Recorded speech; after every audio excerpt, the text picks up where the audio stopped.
Hey everyone, अस्सलाम वालेकुम। क्या हाल है आप सबके। मैं उम्मीद करती हूँ आप सब ठीक होंगे, खुश होंगे और बहुत बहुत मज़े में होंगे। वेलकम बैक टू उज़मा की दुनिया।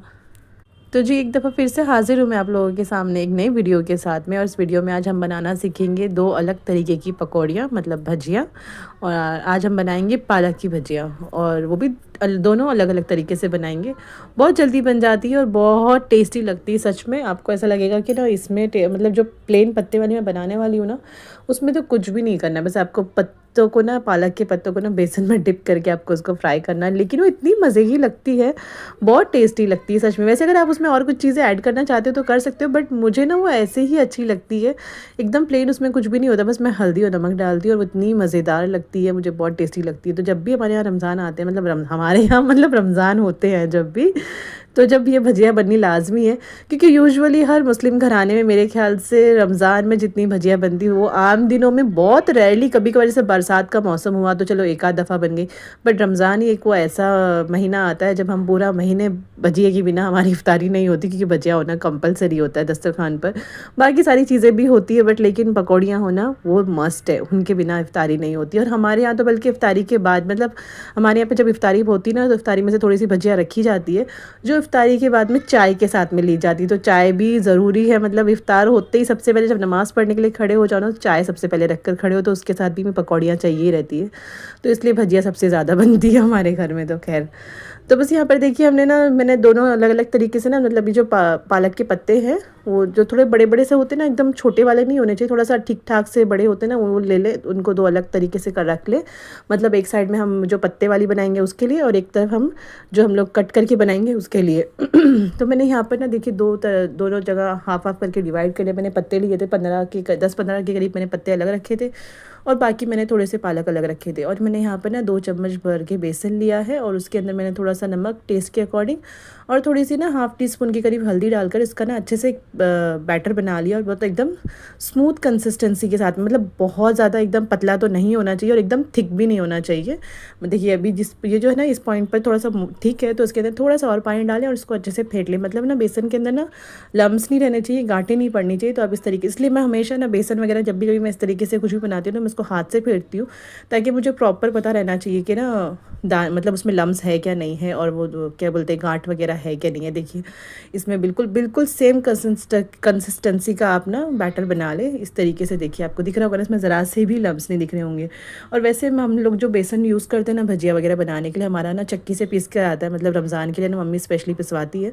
तो ये वही वाला बेसन आप लोग मार्केट वाला यूज़ करते हो, जो भी यूज़ करते हो, बट अगर आप छान कर इस्तेमाल करें तो और ज़्यादा बेटर होगा। मतलब उससे क्या ना लम्स और भी बिल्कुल मतलब पड़ने के कोई चांसेस ही नहीं रहते। छानने की वजह से उसकी सारी गांठें ना पहले ही निकल जाती है ना, तो उस वजह से ना उसमें गांठें नहीं पड़ती। तो इसलिए छान कर आप इस्तेमाल करें, मतलब फिर बाकी जो एक्सेस कुछ भी कचरा वगैरह भी हो तो वो भी निकल जाता है। तो इसलिए छान कर इस्तेमाल करें तो ज़्यादा बेटर है। पर हम लोग जब मंगाते हैं ना चक्की से, तो हम लोग तभी इसको छान कर ही भरते हैं, तो हम लोगों को ज़रूरत, मतलब मुझे ज़रूरत नहीं पड़ती इस्तेमाल करते वक्त छानने की। तो बस यहाँ पर मैंने ऑयल तो पहले ही गर्म करने के लिए रख दिया था जब मैं इसकी तैयारी करने लगी थी, क्योंकि ऑयल गर्म होने का थोड़ा सा टाइम लगता है। तो इस वजह तब तक मेरा ऑयल भी गर्म हो गया, तब तक मेरी अपनी तैयारी हो गई। बस अब उसके बाद में क्या, अच्छा इसकी ना पत्ते की जो पालक के पत्ते हैं उसके पीछे की डंडियाँ निकाल दें, एकदम बिल्कुल भी छोटी ना करें, बस बहुत ज़रा सी छोड़ दें और बाकी पूरी तोड़ कर फेंक दें, और बाकी बस सिर्फ पत्ते पत्ते रहने दें। और बस फिर उसको ना 1 बाय 1 करके ये वाले बेसन के अंदर डिप करें और बस इसको फ्राई कर लें। ये वाली तो इतनी आसान है, ऐसी बन जाएगी। अच्छा अगर आप इसके अंदर थोड़ा बहुत हरी मिर्ची या लाल मिर्ची या थोड़ा सा ज़ीरा पाउडर या ज़ीरा, साबुत ज़ीरा भी अगर आप डालना चाहें आप डाल सकते हैं, या हरा धनिया वगैरह। बट मुझे जेन्युइनली ऐसी ही ये बिल्कुल बहुत अच्छी लगती है। ऐसा नहीं है कि ये ऐसे, मतलब पालक पता नहीं कैसा लगेगा खाने में, या बेसन के साथ में कैसा इसका टेस्ट आएगा। सीरियसली बहुत मज़ेदार लगती है बहुत। और बल्कि हाँ, मुंबई में बहुत मिलती है बाहर, अगर मार्केट आप स्टॉल वगैरह पे देखोगे ना, जो बाहर जहाँ पर भजिया वगैरह मिलती है रमज़ान के महीने में, ये वाली भजिया यहाँ पर बहुत मिलती है और लोग खाते भी बड़े शौक से, बहुत बनती भी है यहाँ पर। तो ये अच्छी लगती है, ऐसा नहीं कि नहीं। और बल्कि हेल्दी भी है, पालक की है, मतलब पालक के बहुत सारे फ़ायदे होते हैं, तो वैसे भी मतलब हेल्दी है, अच्छी है। तो इसलिए ना मैं इसमें और भी कोई चीज़ नहीं डालती हूँ, बस ये मैं ऐसे ही खाती हूँ। और मतलब हरी मिर्ची तो मैं जानबूझ के नहीं डालती, बच्चे भी खा रहे होते हैं ना हमारे घर में, तो फिर उनके मुंह में आती है, तो बस इस वजह से हरी मिर्ची तो मैं नहीं डालती, लाल मिर्ची भी नहीं डालती, क्योंकि ये ऐसी ही अच्छी लगती। तो आपके ऊपर, अगर आपको इसमें कुछ चीज़ें ऐड करनी, जैसे धनिया वगैरह हो गया या लाल मिर्ची हो गया, ज़ीरा वगैरह हो गया, आप डालना चाहे तो डाल सकते हो, उससे भी तो उसका टेस्ट और थोड़ा सा बढ़ ही जाएगा, कम तो नहीं होएगा। बट ये ऐसे भी आप खा सकते हो, इसमें भी कोई मसला नहीं। अगर आप ऐसे भी खाना चाहो तो खा सकते हो, और मज़ेदार लगेगी आपको ऐसे भी। तो बस इसको अच्छे से ना दोनों तरफ से फ्राई कर ले और बस इसको निकाल ले, और हमारी पालक की भजिया बनकर तैयार हो गई और बहुत मज़ेदार वो भी, और बहुत झटपट एकदम ऐसे बन जाती है ना। मैं ना भजिया बना मतलब ये जब ऐसी कोई भी बनाती हूँ मैं सीरियसली, जैसे अभी हमारे यहाँ पर जब इफ्तारी हो रही है ना, हमारे यहाँ 50 के आसपास इफ्तारी हो रही है, और मतलब जैसे 2-3 तरह की भजिया बनती है हमारे यहाँ पर इफ्तारी में, आलू की, प्याज की और एक आध कोई भी वो चीज़ हो उनकी।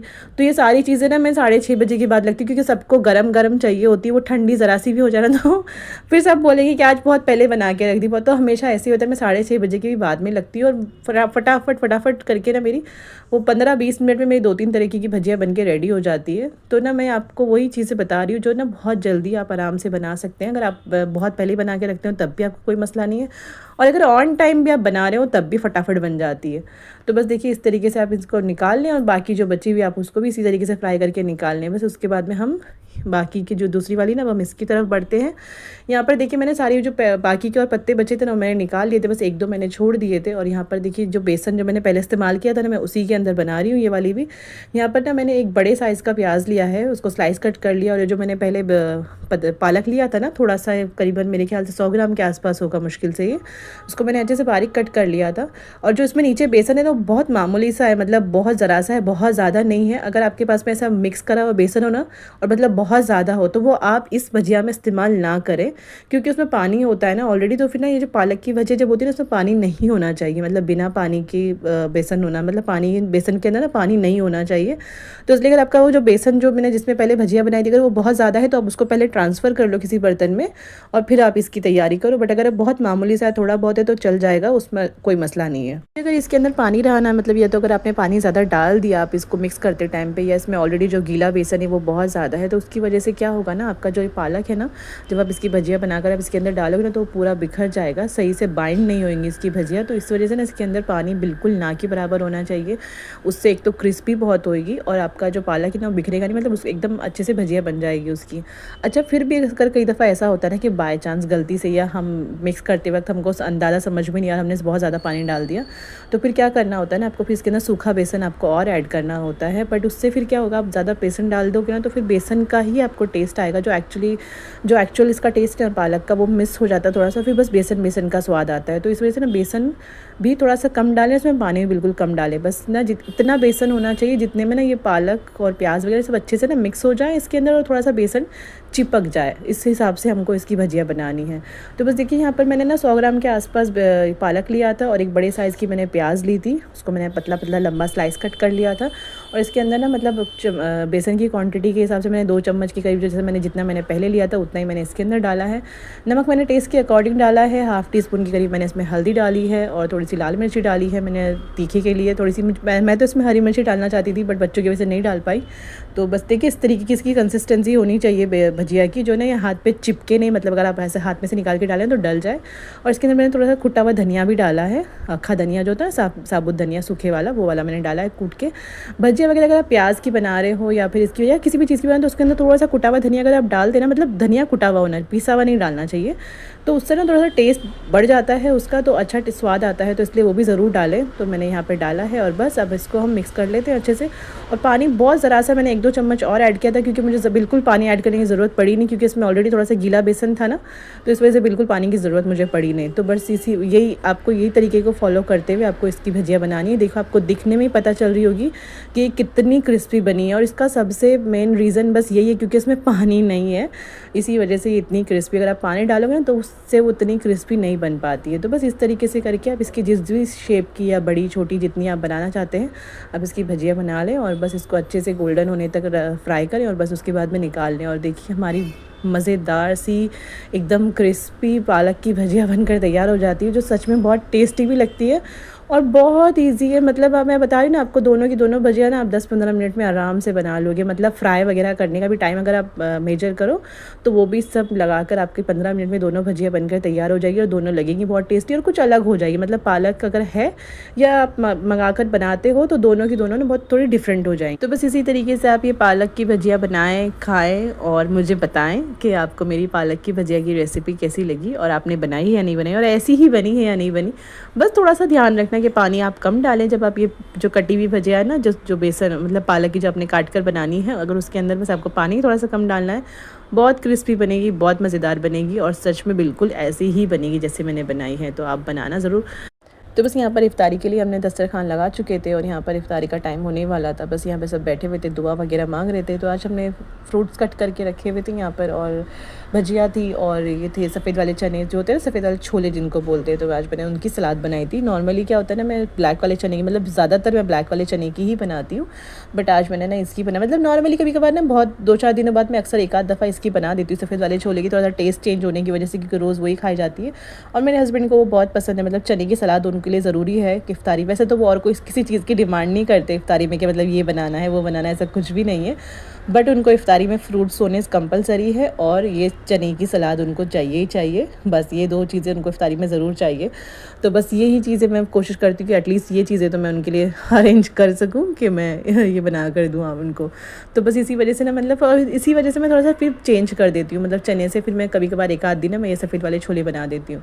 तो बस यहाँ पर यही था, और शोरमा मंगाया था आज, क्योंकि ना बहुत दिनों से, थोड़ा 1-2 दिनों से मन भी करा, जब से रमज़ान लगे थोड़ा सा ना ये सब चीज़ें बंद हो जाती है ना, बाहर का खाना वगैरह सब बंद हो जाता है, सब घर में बन रहा होता है। तो आज खैर मूड हो रहा था कि ना शोरमा भी मंगाया जाए, तो बस शोरमा मंगाया था। तो बस इसी के साथ में हमने इसी तरीके से आज की इफ्तारी हमारी ऐसी हुई।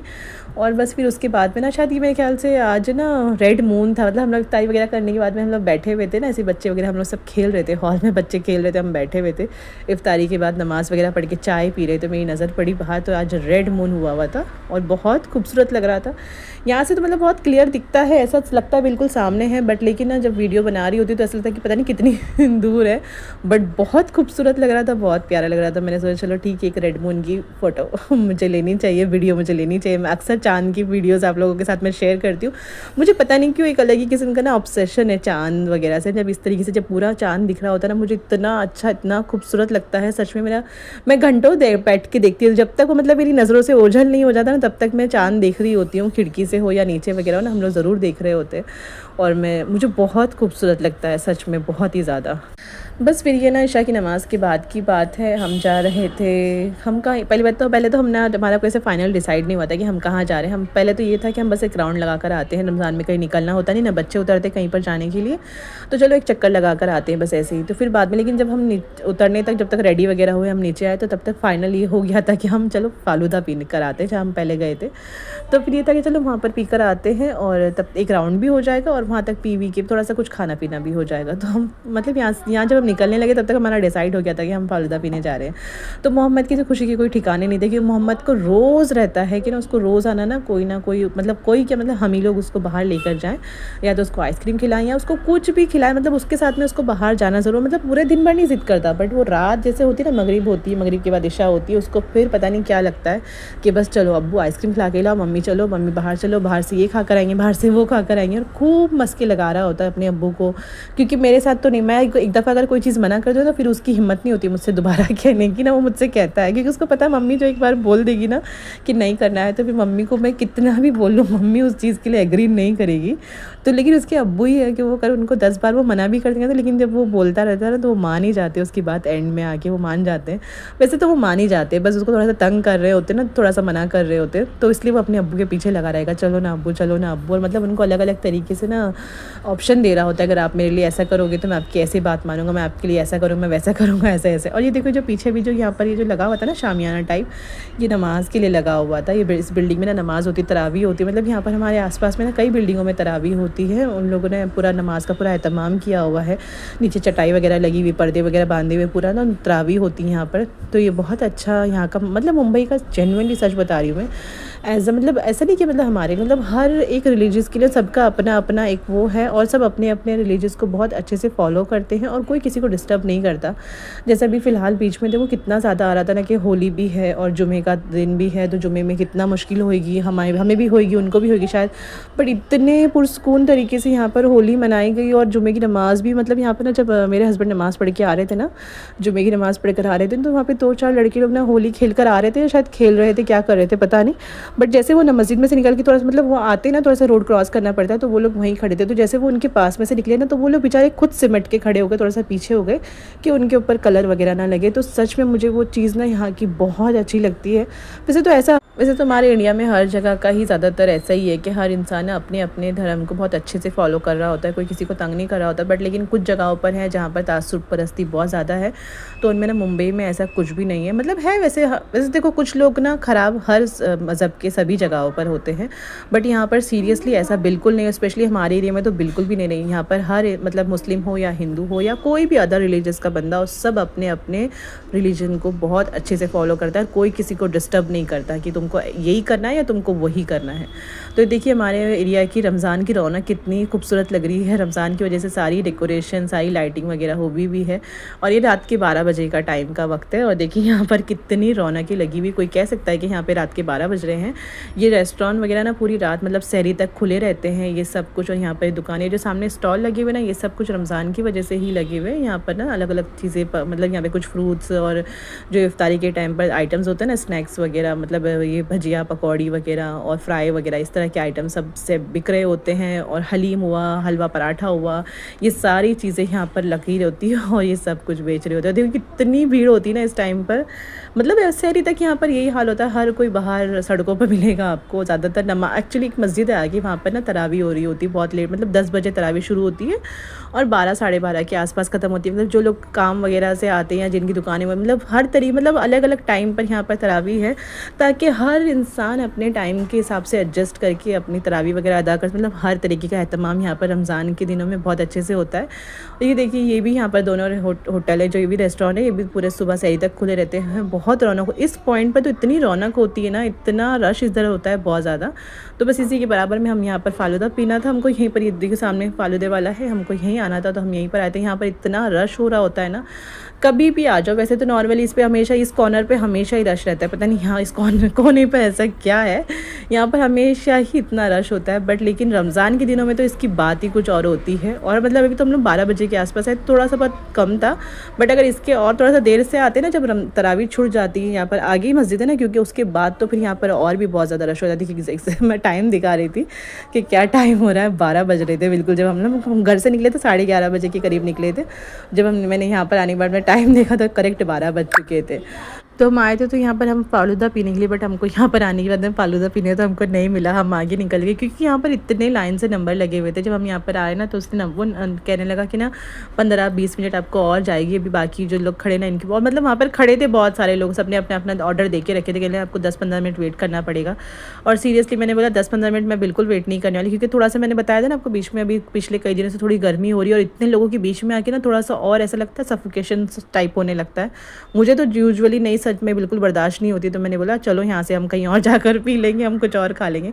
और ये तबेला चाय ना यहाँ पर, ये अपने दोस्तों के साथ में ना अक्सर रात में आने के बाद में ना यहाँ पर चाय भी निकले आते हैं। ये इन लोगों का चाय का अड्डा है ये, और इनके सारे दोस्त जब इन लोग फ्री हो जाते हैं ना, अपने काम से फ्री होने के बाद में यहाँ पर आकर अपनी चाय वगैरह एंजॉय करते हैं यहाँ पर। बस हम तो वहाँ से निकल गए थे। मैंने बोला यहाँ पर नहीं रुकना, हम चलो हम आगे जाके कहीं पर कुछ और खाएंगे, हम लोग देखेंगे कहीं और से पी लेंगे। तो हम लोग वहाँ से निकल कर आ गए थे। फिर हमने वहीं से अपने एरिया, मतलब ये ना सिर्फ ये हमारे हाथ में नहीं होता वैसे, मतलब वैसे तो खैर इंसान को लगता है कि भाई हमारी अपनी चॉइस है कि मुझे यहाँ नहीं खाना था या मुझे वहाँ नहीं खाना है, बट ये सब कुछ ना अल्लाह के हाथ में होता है। अल्लाह मियाँ ने जहाँ पर आपके खाने का नाम, आपका नाम जिस खाने पर लिखा हुआ है या जिस चीज़ पर आपका नाम लिखा हुआ है, आप वही खा सकते हो। आप चाहे लाख कोशिश कर लो कि आपको ये खाना है या वो खाना। देखिए जे जलेबी वाला है, यहाँ से हमारे घर में जलेबी भी जाती हैं और रसगुल्ले भी जाते हैं, यहीं से आते हैं हमारे घर में रसगुल्ले, हम लोग यहीं पर आते हैं खाने के लिए। तो बस हम लोग यहाँ तक आके राउंड लगाकर एक हम वापस हो गए थे। और वापस होते वक्त भी हमने सोचा था चलो ठीक है, जाते वक्त भी देखेंगे, अगर थोड़ा सा रश कम हुआ तो हम देख लेंगे, फिर उतर जाएंगे वापस खा लेंगे। बट फिर वापस होते वक्त भी ना उसके वहाँ पर इतनी भीड़ थी। ये देखिए तरावी का, तो जो मैं कह रही थी ना, मगर 12:30 बजे के आसपास तरावी छूटती है, तरावी छूटने लगी थी यहाँ पर। तरावी मतलब पूरी हो चुकी थी, लोग जा रहे थे अपने घर पर, 12:30 बजे की टाइम की बात है।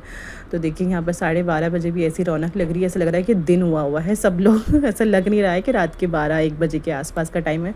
सहरी तक यहाँ पर यही हाल रहेगा, आपको सहरी तक यहाँ पर ऐसी रौनक मिलेगी। सहरी के बाद में जाकर लोग फिर नमाज़ वगैरह पढ़ के सोते। देखिए अभी भी कितना रश है यहाँ पर।